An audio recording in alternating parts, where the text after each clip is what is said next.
Oh, goodness. I am so sorry. Thank you. I've been doing all this talking for nothing. I'm tired. The show is over. Hi, everybody. I am so sorry. All of this good, and I said some good stuff, and y'all missed all of it. Nevertheless, I have an amazing person backstage that I am about to bring out. He is bringing the gems to drop tonight. Y'all know we like gems, right? So I hope you got your pencil and your paper, or if that's too old fashioned, got your note section on your cell phones. You know how to do it now. I'm still stuck in the 80s. But nevertheless, he's going to drop some gems. I love the fact that he's coming to us tonight from a different area than a lot of people that we've spoken with in these spotlights. He's talking about producing. He's talking about editing. And he's going to share his business and all the things that he does. Y'all know him from one of the shows that made it to the finalists. He's actually the man with the plan that was behind the scene from the Benet Embry Show. Very popular show, because that's why he's here. He's a finalist. So he's going to come out. But y'all know the house rules, right? Who can share the house rules with me? Good evening, Angela. Who can share? Because we can't hear you. We can't see you. So when I introduce my guests, y'all know the house rules, right? What do we share? I'm waiting. I see some faithful ones on here. How do we clap? By giving up what? Y'all know I'm a school teacher by heart. Y'all slow. Hearts, okay? Give up the hearts. And for those that don't know me, I am Jeanette Greenwood. I am the CEO and founder of Ladies in Family Television. And tonight we are back on with spotlights for the Texas Indie Filmmaker Awards. There you go. There go those hearts. That's right. I have backstage Ziggy. And I'm super excited. I'm not going to prolong it any longer because I didn't talk 5 seconds, 10 seconds without you even hearing anything I said. But give up the hearts as I bring on my special guest, who I'm ready to take some notes myself and learn some things.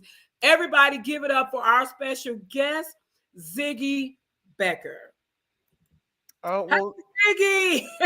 thank you so much. Thank you, Jeanette, for that wonderful intro. Oh, you're welcome. You deserve it. I just can't wait to pick your brain. And we got so many people out here that love tuning in to our shows, that have been faithful spotlight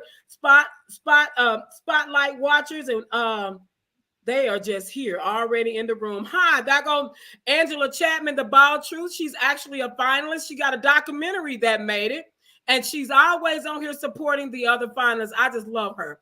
So hi, Angela. I see we have Miss Annie. Oh, they're popping in. Okay. We see Lucretia. I'm trying to say hi to all of you. Thank you so much. Please share this link and get the people in the room. All right. So Ziggy, tell us who you are. Who is Ziggy? I've got to be honest. It is a little different being on this side of the camera. I'll tell you that much. My name is Ziggy Becker. I'm a producer, editor, director, like pretty much whatever you can think of. I either do it or have done it.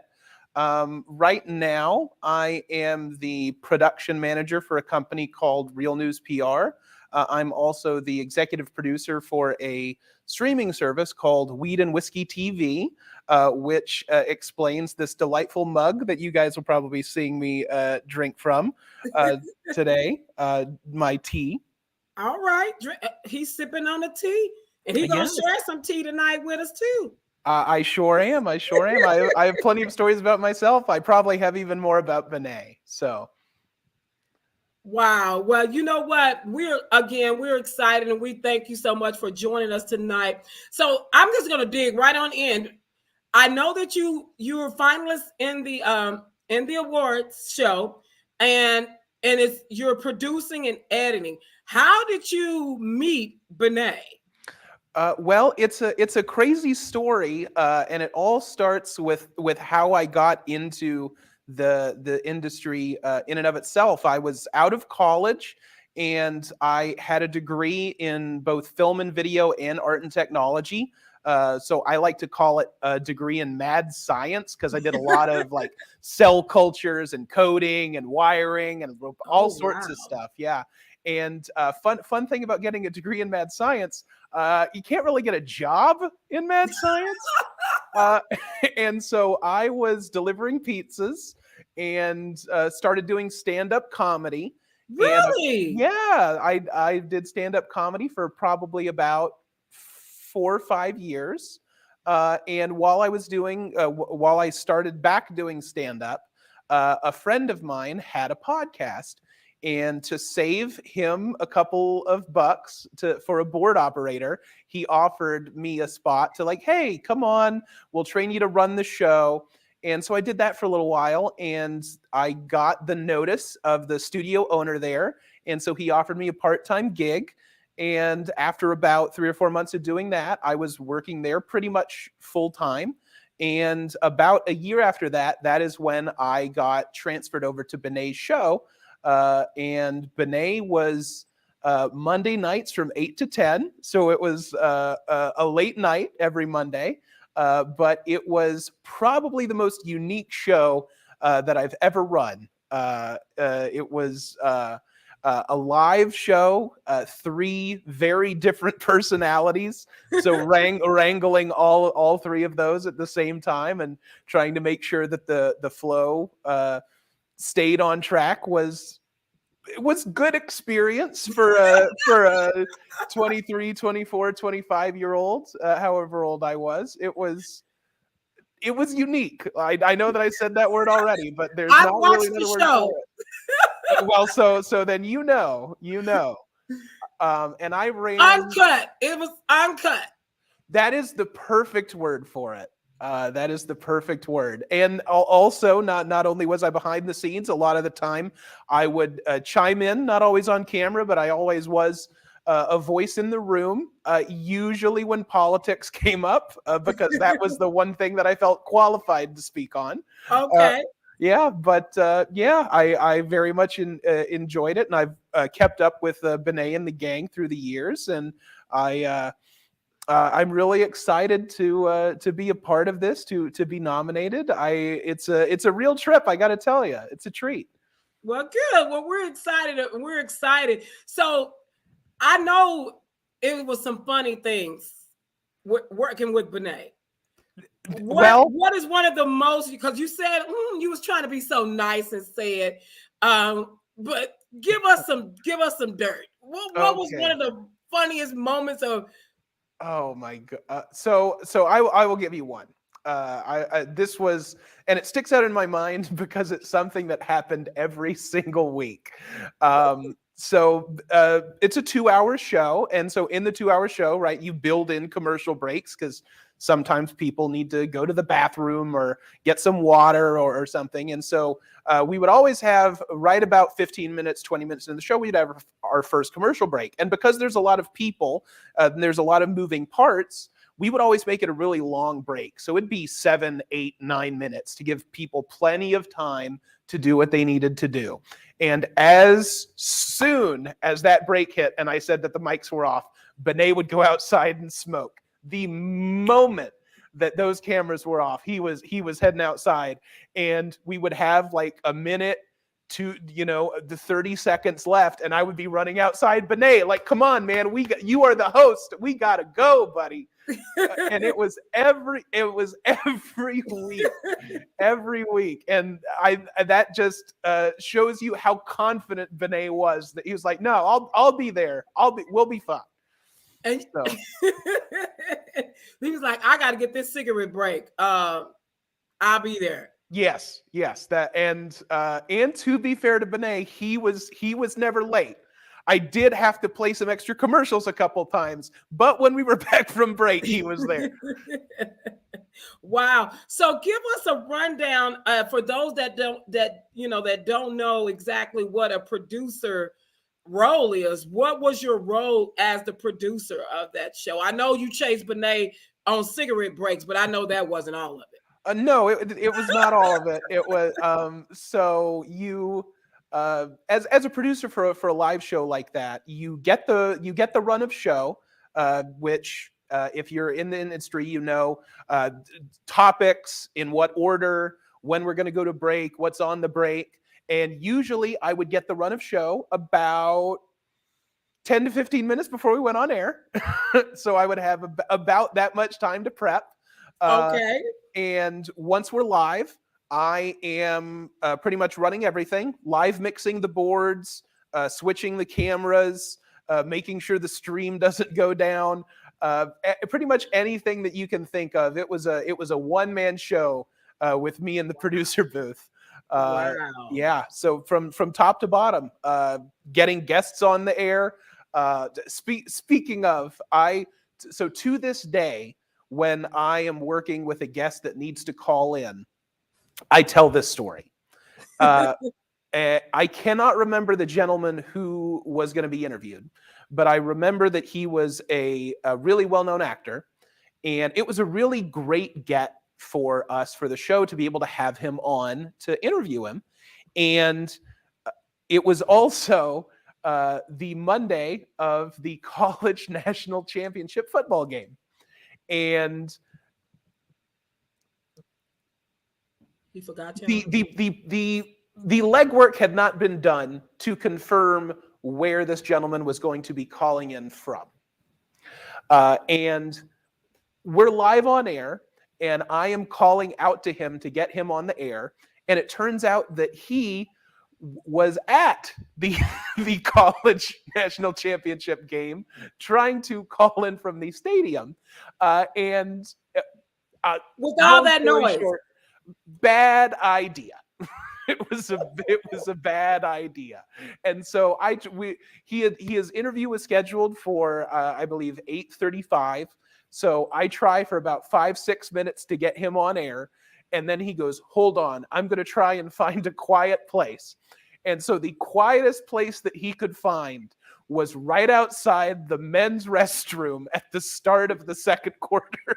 Oh my God. And so we get him on, and he is on for about 7 minutes. And to be fair, it was for when we had him, it was a great interview. He was great. He was with it. He was on his game. And then somebody scored, and you could hear like this faint roar in the background. And I believe he said, I'm sorry, guys, I think I got to go. Something just happened. And so the interview was over? It got cut short by Alabama, I believe. Well, you know what? At least he did show up. We're going to give him credit for showing up. Yes, and I give credit to everybody who at least tries, because we also had plenty of no-shows. Oh yeah. That happens in this industry, the no-shows. Oh man. Wow.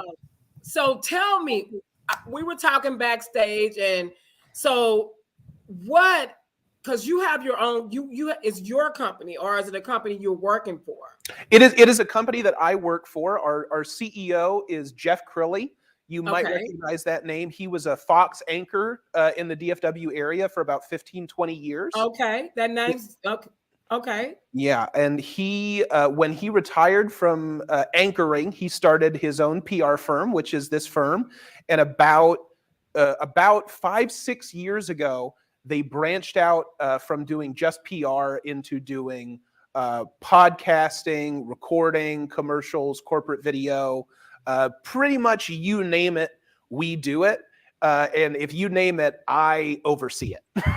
I make sure that everything. Well, congratulations! So, thank you. Yeah, I started here in October of 2021 as just a regular producer, and after about 6 months, they offered me the department manager position, and I jumped at it. So of course you did. Yeah. So what is the difference in what you were doing prior in the role that you're doing now? So I think the main difference is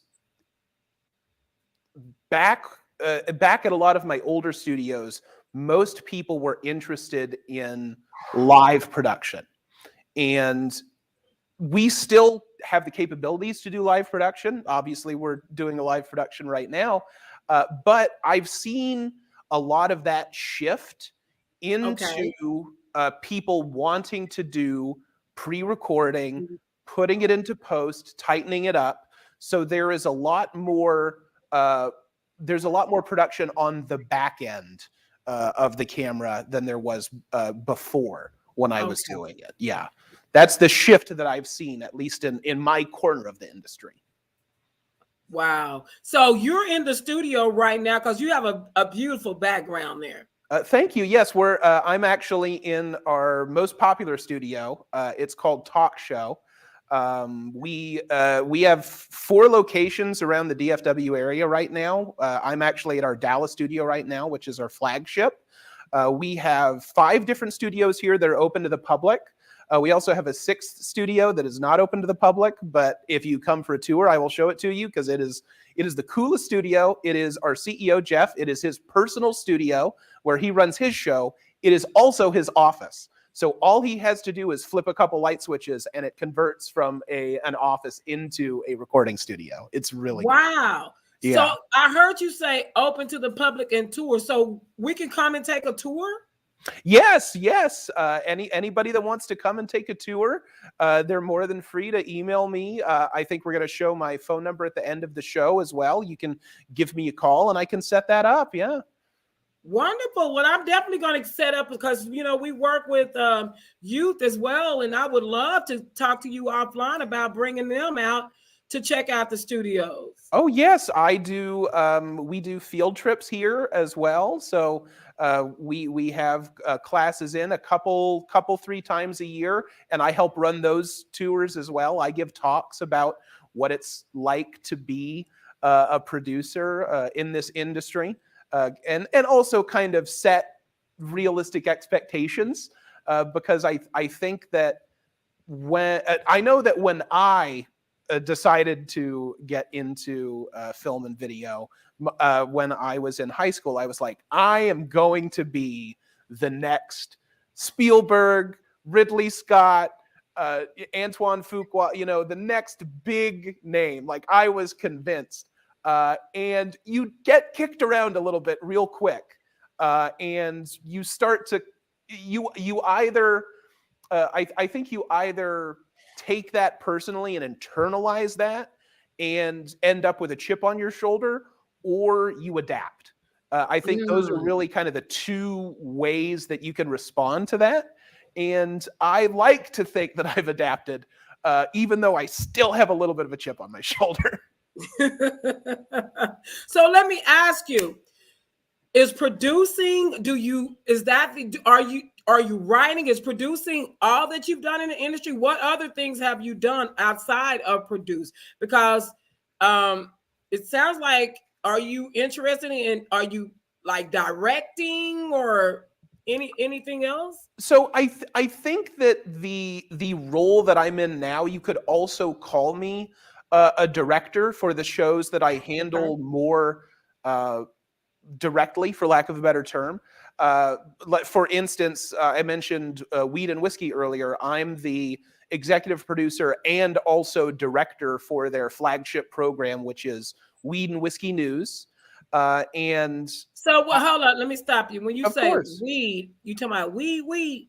Yes, cannabis, ganja, the devil's lettuce. I'm like, what kind of weed? Oh, the weed, the smoky smoke. Yes. Oh, okay. Yes. And weed I'm not sure and some whiskey. Yes. So this is a coffee cup that they gave me that they had made. This is the logo of their show. So it's a nice big W for both weed and whiskey, and then you have a weed leaf down here. And then on the front of the mug, it just says "I heart weed and whiskey." So. So what exactly this is a talk show? Tell us a little bit more about this show. I'm interested in that. Yes. So they are, there's a gentleman named J-Man is his stage name. And he started a streaming network that's all about weed and whiskey. You can go to weedandwhiskey.tv if you're interested. And they do content that is all about essentially having a good time, right? Like if you've had a hard day at work and you just kind of want to relax, whatever that may be that you want to relax with, they are all about it.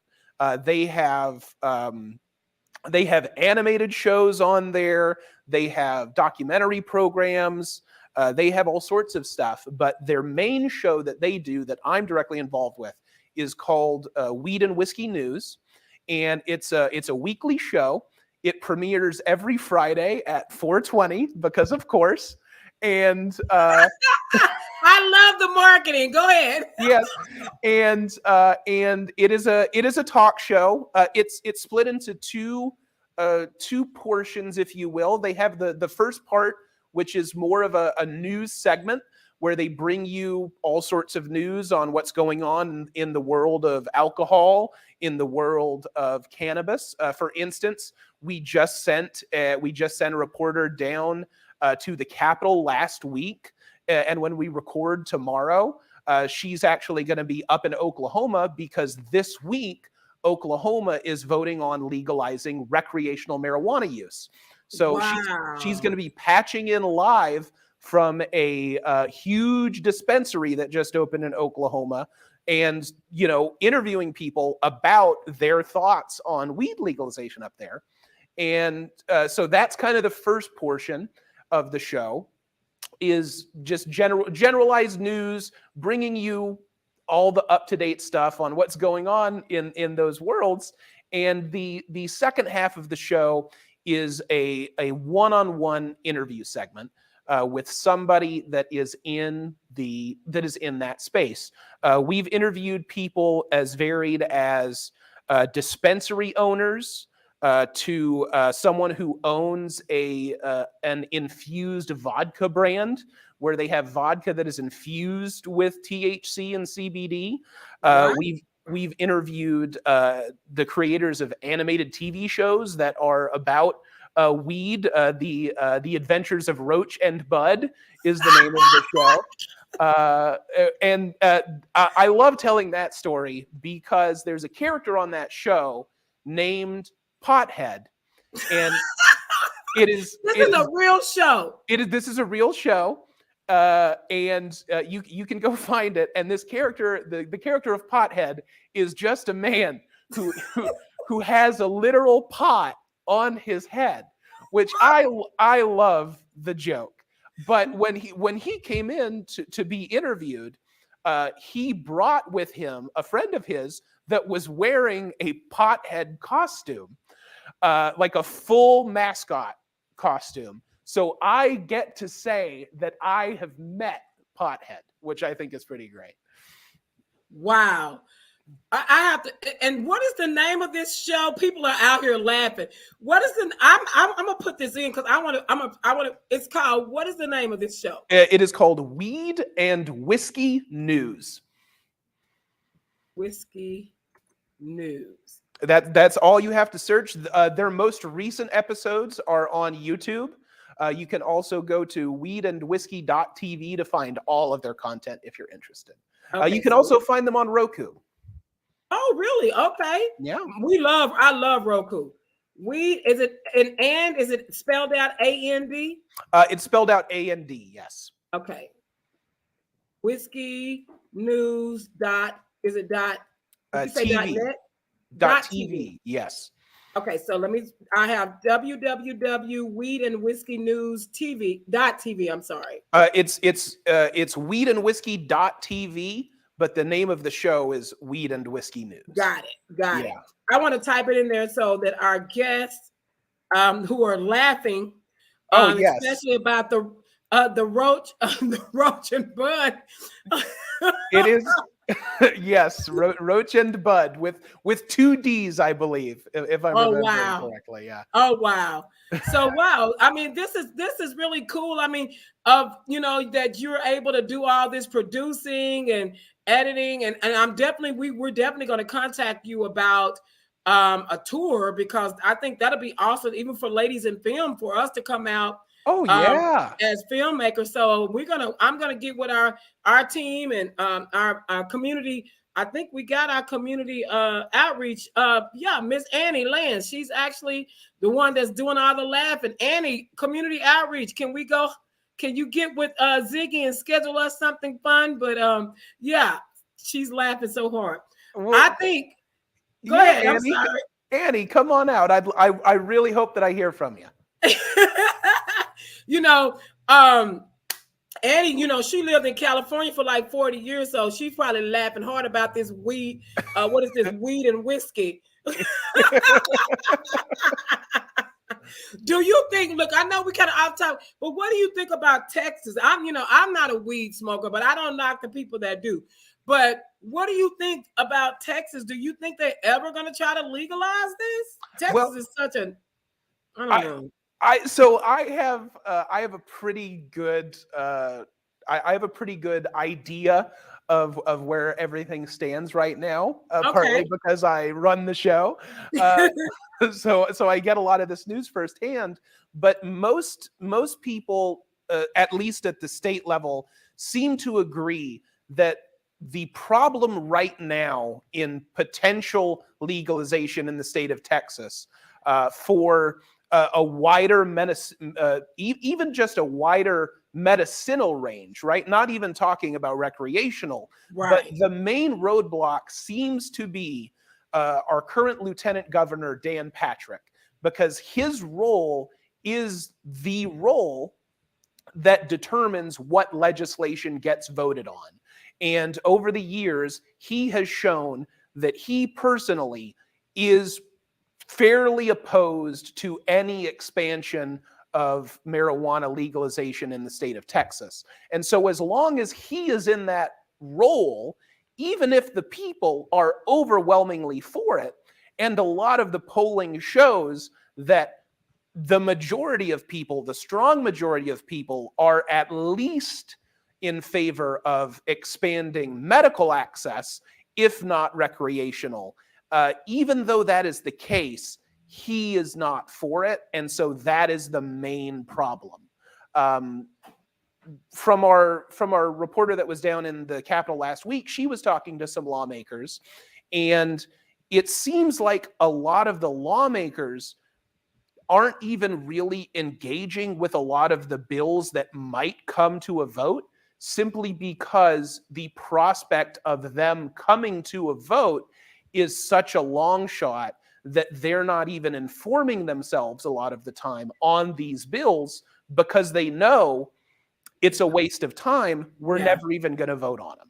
And so that's really kind of the state of the state of the state in regards to marijuana, which I think is kind of a bum deal.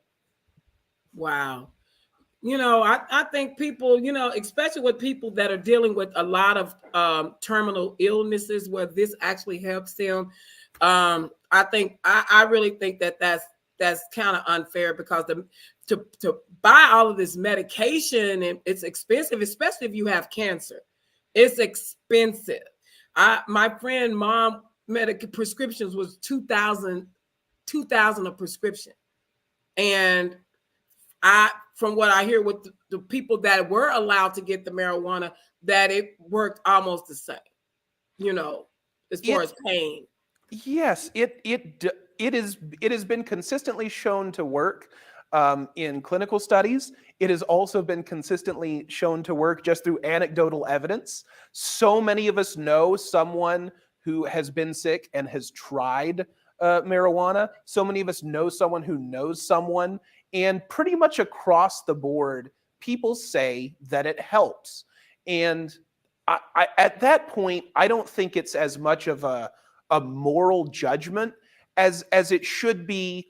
If this person is in pain and nothing else is really helping, why are we preventing them from getting that help? Yeah. That's just where my mind on it is. Right. Yeah. I mean, I think the same thing. Until when you've seen someone go through that pain, and I've seen several people, family members, that friends that have gone through that pain of cancer, you will, even if you don't smoke, you will think differently. You should, if you care, think differently, because you would want them to have anything to relieve them of that pain. But oh man, it sounds like that you've been back on the producing side. You definitely get a chance to learn a lot as a producer. I do, and I work with so many different people, and I run so many different shows. I am learning something new every day. I never know a lot of the time who's going to come in. For instance, I met Pothead. You never really know. Just last week, last Thursday, I believe, we had Nick Cannon in this chair. What? Yeah. He came Here. in. He was only able to be in for about 10-15 minutes for an interview. But yeah, we had Nick Cannon in this chair that I'm sitting in right now. And you're in Dallas right now. And I am in Dallas right now, yes. Where did see where Nick sneak in here and we didn't even know Nick? What was Nick doing? So Nick, I believe, was in town on a press tour. He was, I believe he gave an interview over at 94.9. And then I also think he stopped by the studios for K104. Okay. And then he hopped over here to be on one of our shows. Oh, wow. Okay. Yeah. Wow. So that's exciting because what is he? I'm just nosy. What is he promoting? Is he getting a new album out or something? I should know the answer to that question, but you know that answer. I don't. I think it's probably one of the new seasons of So You Think You Can Dance coming up. Oh, okay. Yeah. Okay. Well, that's exciting to know that you're able to meet all these different peoples and opportunities. So what would you tell somebody that because your degree, you got a science degree, right? I got an art degree that was heavy in the science background. That's the art and tech part of my degree. Okay. Yeah. And so are you now working in the field that you went to school for, or no? I would say that I hit it right down the middle, because my BFA had two specifications. It had film and video and art and technology. Gotcha. And okay. The industry that we're in, right? New media, so online broadcasting, over the top streaming, all of these new avenues that have been developing because traditional terrestrial television is dying. It is slowly dying, but it is dying. And I got this degree, this 2-part degree that perfectly comes together for this new industry that is developing. And I got it at just the right time. I graduated in 2014, and I got into podcasting in general in late 2014. So podcasting had only been around for about 6 years at that point, and people still didn't really know what was going to happen. I still remember when I was in college, you could still order DVDs in the mail from Netflix, right? Yeah. And we see how quickly, I think within a year of me graduating college, you couldn't do that anymore. Wow. Because that is how quickly and how rapidly this new media industry, this whole section of the larger production industry that has just grown up in less than 10 years. It's been about 9 years since I graduated. And in that 9 years, we have seen all of these streaming companies become gargantuan. Even when you look at the prestige channels from our youth when we were growing up, HBO, the gold standard of production when it comes to TV. And I think most people would agree. Right. And nobody watches HBO anymore. They watch HBO Max. Wow. And that is so true, because I actually have AT&T, and I think I got the HBO Max free with my package. Exactly. With my internet package. So yeah. Wow. I mean, it's just amazing. And I look at it's people that are running their own podcasts and talk shows that are doing extremely well, like YouTube and it and all that are doing extremely well. Yes, It's and changed. so I think the big thing that has changed, or the big difference, is it's just an extension of the different types of success that people have had through the decades, right? When you look at the history of film, a lot of people would agree that the late 60s, the early 70s, that's when a new type of filmmaking emerged. Yeah. And when we look at a lot of the films that came out from then, that we remember fondly, they were not necessarily huge studio-backed productions. A lot of them were independently financed and filmed, Right. and then were picked up by studios for distribution. And so a lot of these films got to get made without a lot of studio involvement. There were creative people that had drive, that stepped in and did what they wanted to do. And once they did it, they figured the back end out after the fact. And I think that same setup is what we're seeing with the explosion of online media now. Is rarely do you have a new talent who is plucked up and picked specifically by a network or a company like YouTube, and given all of this oversight in what they can create. Now you have people who are starting with a phone or a webcam, and they're just looking at it, doing what they find interesting and funny. People flock to it, and once people flock to it, it proves the concept, and that's when the networks are stepping in and helping them figure out the back end. Wow. In my mind, it is just the evolution for a new distribution system of the same thing that has happened for decades in the industry.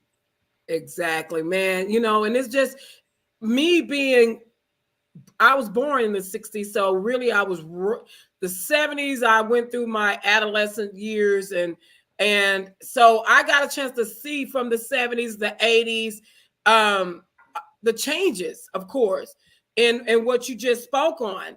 And it's like it blows my mind to see the opportunities that are out here, that I'm seeing people that are on TikTok and Instagram, and they're just blowing up and becoming these big celebrities.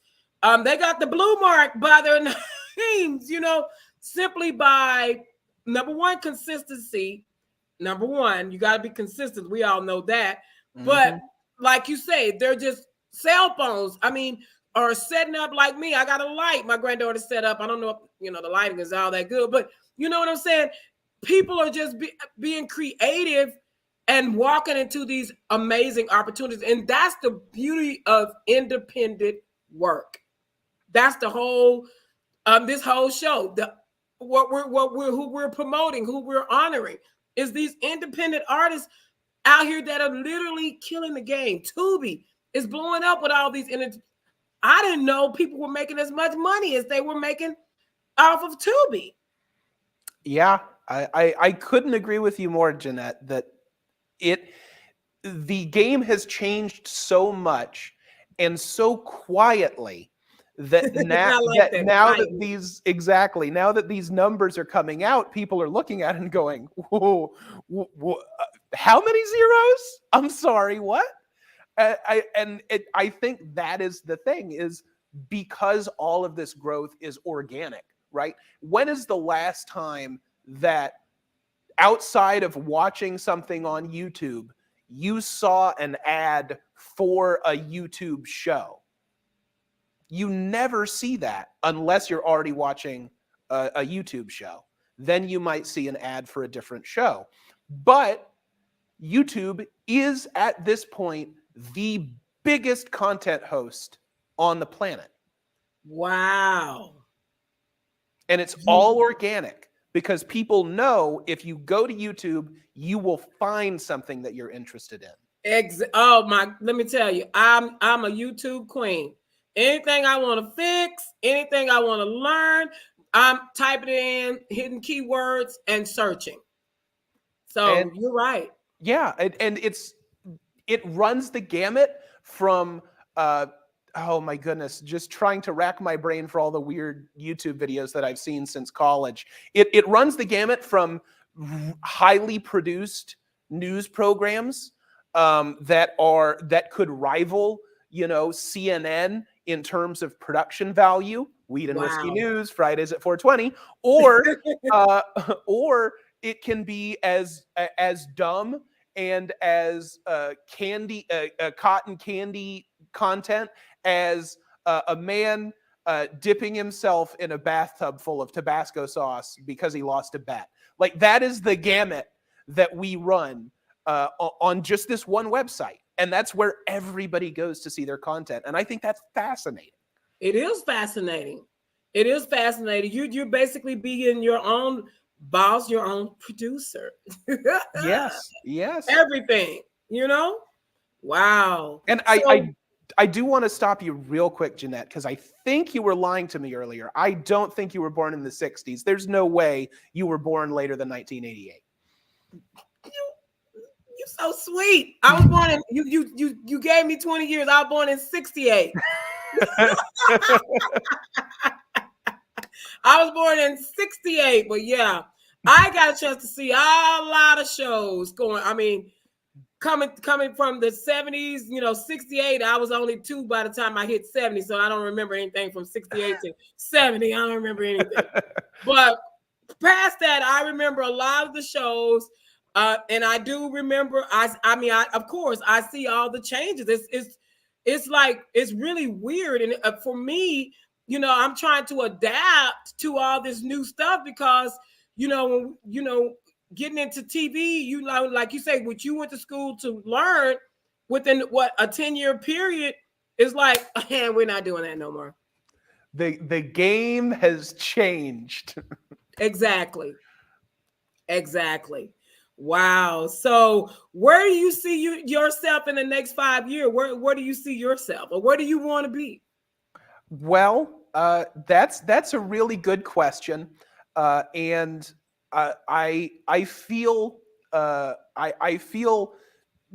that I can't fully answer it because we have a lot of stuff at work here at Real News that I think is going to be coming out in the next couple of years.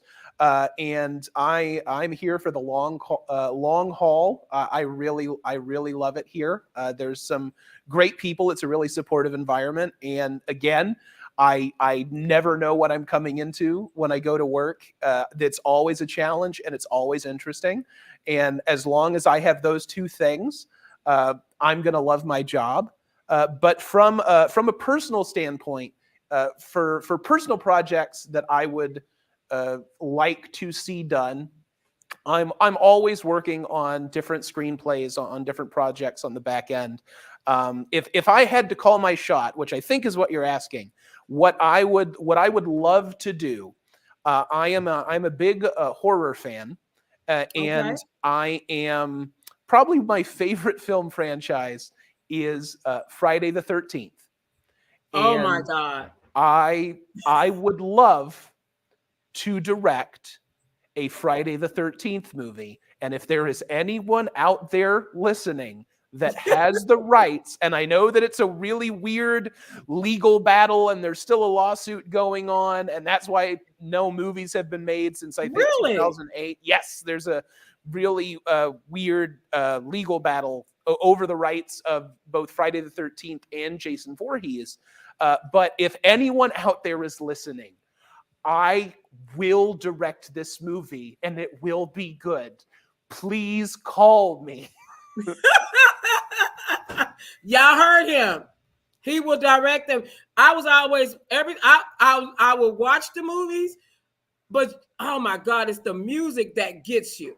Mm-hmm. Every time the music, because I'm scary, Ziggy. I don't like scary.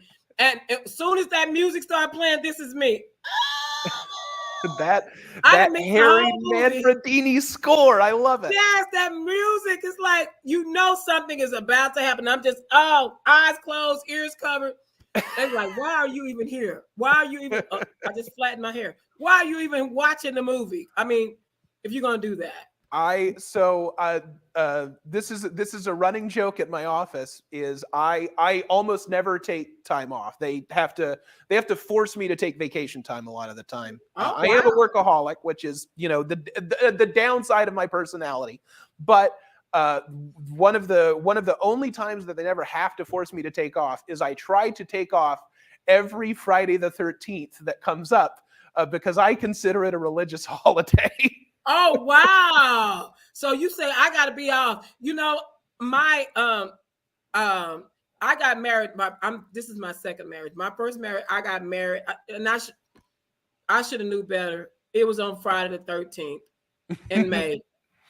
And I should have knew better then. That should have told me, what the heck are you doing?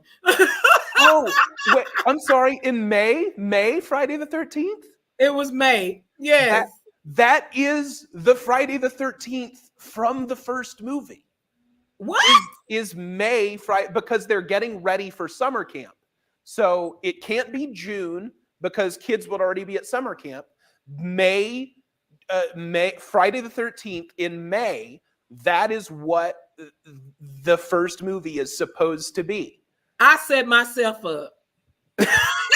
And it's so funny because my cousin Danny out in Arizona, he and his wife also got married on Friday the 13th in May back in 2015, and for their wedding, as their wedding gift, because everyone else, it's a wedding, so get china or cash or nice furniture, right? Like what you would get for a couple for their wedding. And I got them a box set of the Friday the 13th movie. That would be from you. Yes, from me. And their thank you card was so nice because they made a lot of fun of me for getting it for them. But at the same time, they said, of all the gifts that we got, we definitely know who got us this and we'll never forget it. So my work is done there. Well, you know what? I definitely hope that somebody tag whoever can make this happen for you to direct that Friday the 13th movie. And if you just want to add a lady that got married on Friday the 13th and the marriage didn't work, or she got chased by Jason, a black lady, come find me. I'll definitely play that role for you. Oh yes, that there needs to, and I'm a big proponent of this as well. There needs to be more minority representation in horror movies across the board. And I don't think I need to follow up on that. Like everybody knows it's a trope. The black guy's going to die first. Yes! That's not fair. That's not fair to anybody. And it always irks me. And so I'm a very big proponent that there needs to just across the board. And so I can get in and I won't die. Now I didn't say that. But well, let's not give any of the script away. Okay, we won't give any of the script away. So yes, but that is so cool, man. You just taught me something now. Now I understand, something about my personal life that you just shared.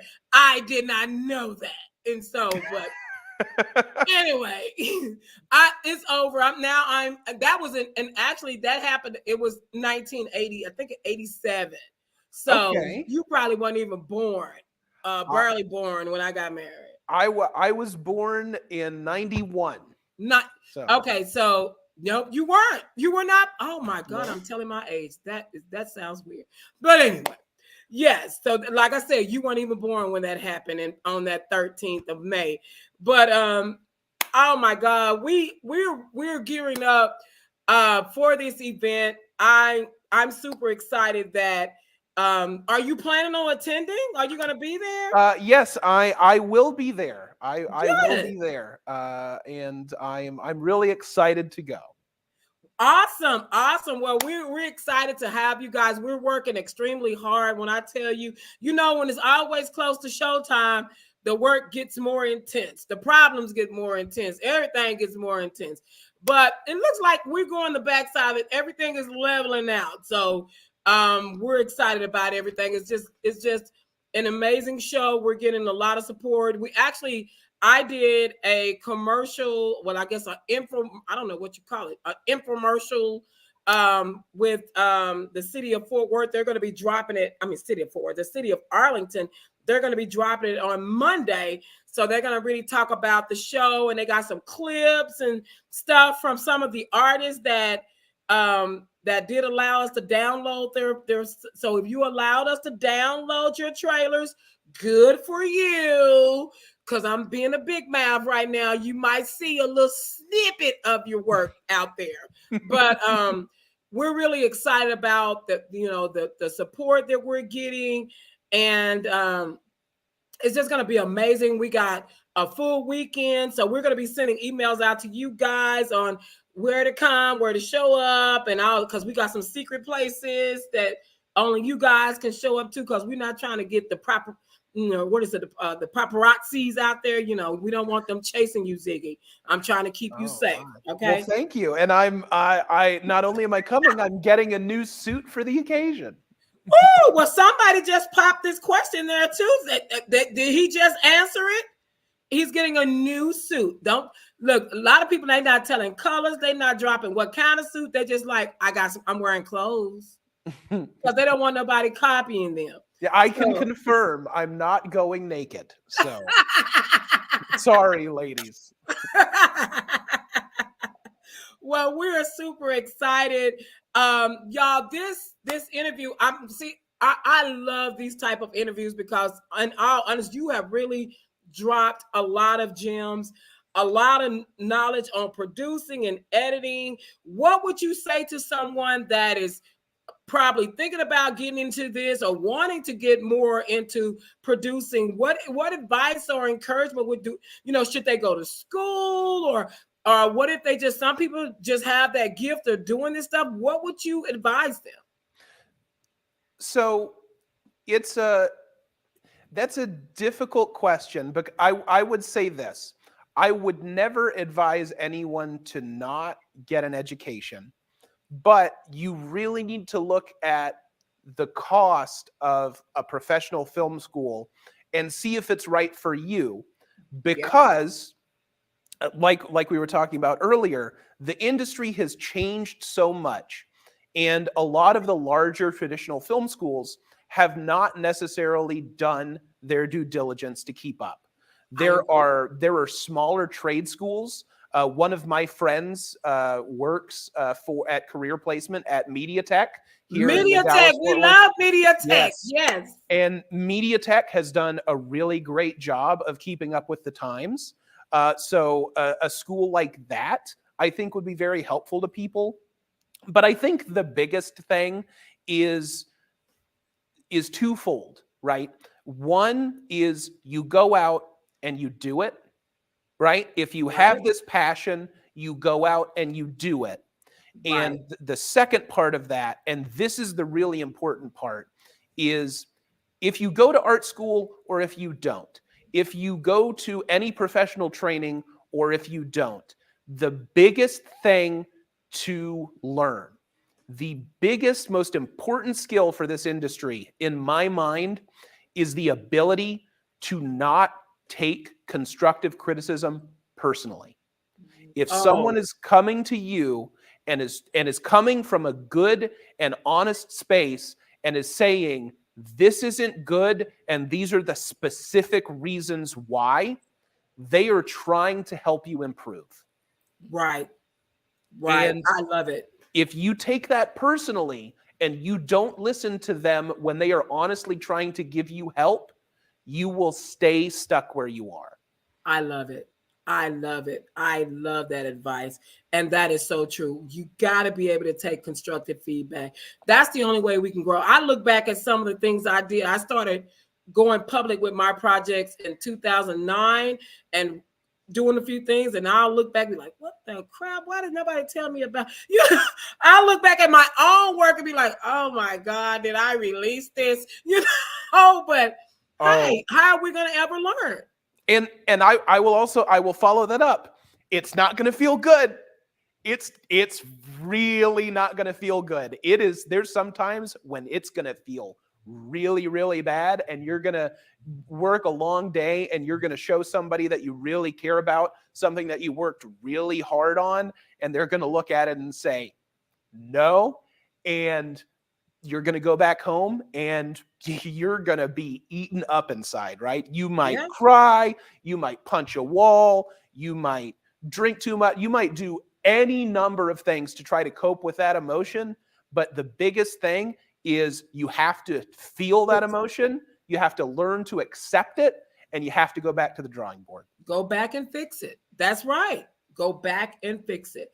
Well, Ziggy, man, let me tell you, this has been, again, an awesome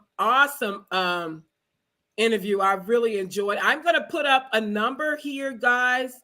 And he said that I could actually put this up. Yes. So tell them what they can do with this number. So what we're going to do is my email has been on the screen throughout the show, and Jeanette just posted. That is my personal cell phone number, 214-662-0853. If you are interested either in coming and seeing the studios, potentially interested in working with me, interested in me taking a look at your work and giving some of that constructive criticism, I am more than happy to help out. I offer consultancy services if that's something you're interested in. And, you know, there have been so many people on my journey that have helped me get to where I am today that I want to make sure that I am going and I'm doing my due diligence to help other people to get where they want to be. Wow. So that is why I'm willing to share this info with you guys. Now, please don't abuse it. Try not to call me at like 3 a.m. I don't get a lot of sleep. So the sleep that I do get, I really cherish. But that is my personal cell number, and you guys are more than welcome to use it.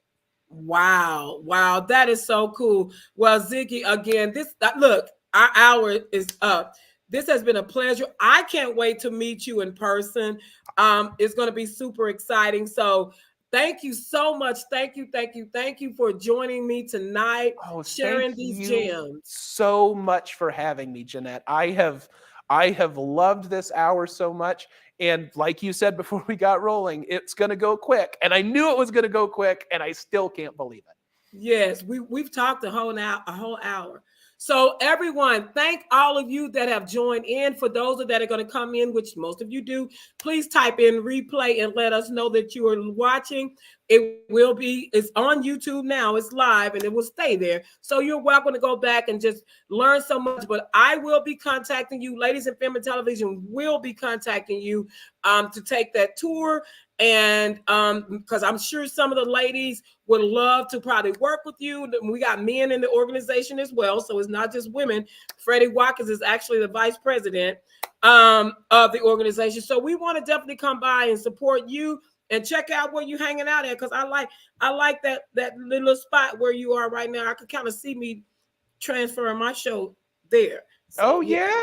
Come on. I can't wait for you guys to take the tour. Make sure you tell me you're coming and we'll give you the whole shebang. So, all right. Sounds good. Well, thank you so much. Thank everyone out there for joining us tonight. Again, this is Ziggy. I love his name, Ziggy. And y'all, thank you again. We look forward to the next show. Until the next show. And it's almost showtime. So thank y'all for joining us tonight. Everybody have a good night. Thank you. Good night, everybody. Good night. Bye-bye.